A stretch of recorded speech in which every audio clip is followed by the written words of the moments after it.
What is up, my fish tank guys and girls? Today I'm going to be taking you through cleaning a super dirty tank like this one. For those of you who followed the channel, you might recognize this as the 5-gallon Pico Reef. Now it is a 5-gallon bucket of sludge. So to be completely honest with you, I haven't even looked inside this tank for the last few weeks. I'm really interested to see what we're going to find, but I'm going to take you through the steps to most efficiently clean a super dirty tank like this one and start anew. So let's dive into this sucker and see how it goes. But first, let's see how dirty it actually is. Oh yeah, that's disgusting.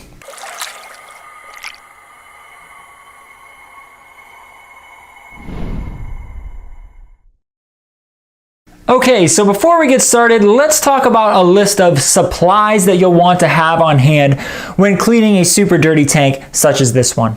You'll want an aquarium sponge, a toothbrush, brand new physical filtration media, a bucket, a gravel vacuum, a towel for performing a blackout, paper towels just in case, a brand new batch of salt water, and last but not least, patience.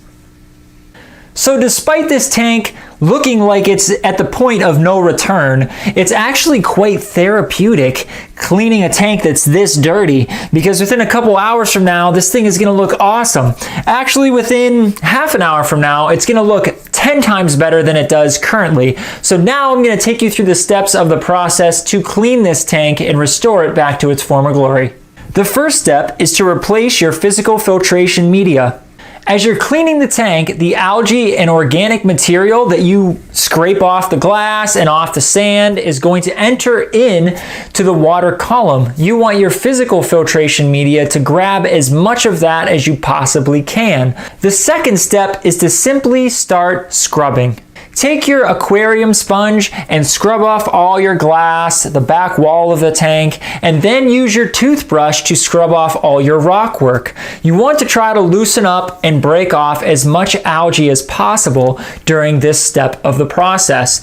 If there are any large pieces that are floating around in the water column that you can grab with your hand, you should try to do that and put them into your bucket. Otherwise, hopefully you can either siphon them up with your gravel vacuum, or maybe your physical filtration media will pick it up. The goal is to break off as much algae as possible and remove as much algae as possible from the tank. Once you've gone through with your aquarium sponge and your toothbrush and you've broken up a lot or most or all of the algae, then you're going to want to use your gravel vacuum to siphon out a good amount of water from the tank. You're not going to want to remove 100% right away. You can start with a large water change though of 50%, 60% if you would like. Some people prefer to do smaller water changes, but when a tank is this far gone, in my opinion, doing a 50-gallon water change definitely won't hurt anything. Now, to make sure I can suck up all the algae and all the bigger pieces of organic material floating around in the water and on the sand, I'm actually going to just use the tube. I'm not going to use the vacuum itself. A lot of times the vacuum will have kind of a filter to make sure your fish don't get sucked up, but that also prevents larger objects such as algae and things like that from getting sucked up as well. After you've used your gravel vacuum and you've managed to suck out most of the floating particles in the water column, you'll want to replace your physical media again. You want the cleanest physical media to catch everything possible, because there's still going to be particles floating around in your tank. This part of the process requires a little patience. You'll need to let your filter run for half an hour or an hour to clear up the water column before moving forward, scrubbing, scraping, using your toothbrush again. You're going to repeat this process as many times as it takes until you feel that your rock work, your glass, your sand is free and clear of algae and other buildup in your tank. Once that's completed, it's time to do a couple more small water changes to get the clean water to overtake the dirty water in your aquarium.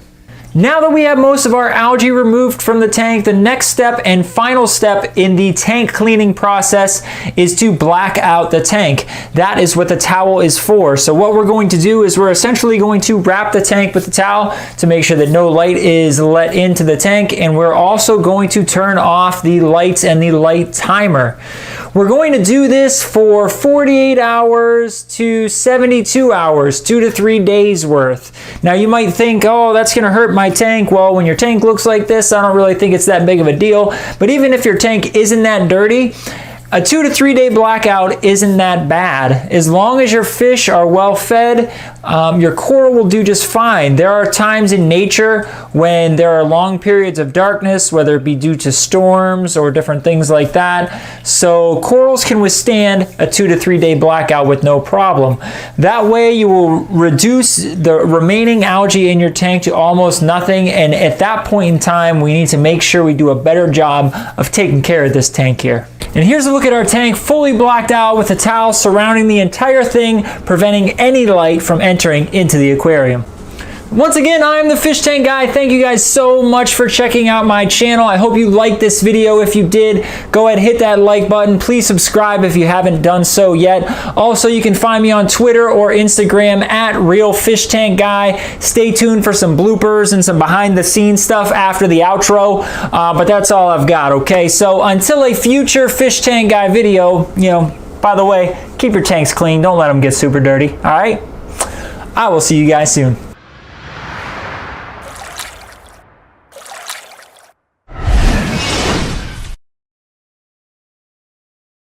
This used to be my sun coral. You can still see that it's kind of there, right? Which is amazing. Like, this sun coral is probably part of the reason why the tank is this bad, because it requires a lot of feeding. And as a result, I would typically overfeed the tank, you know what I mean? Camera's gonna die. Camera's gonna die! Wow, that's pure green. Look at that. Yeah. Oh, like, all right. I'm trying to make it look clumsy.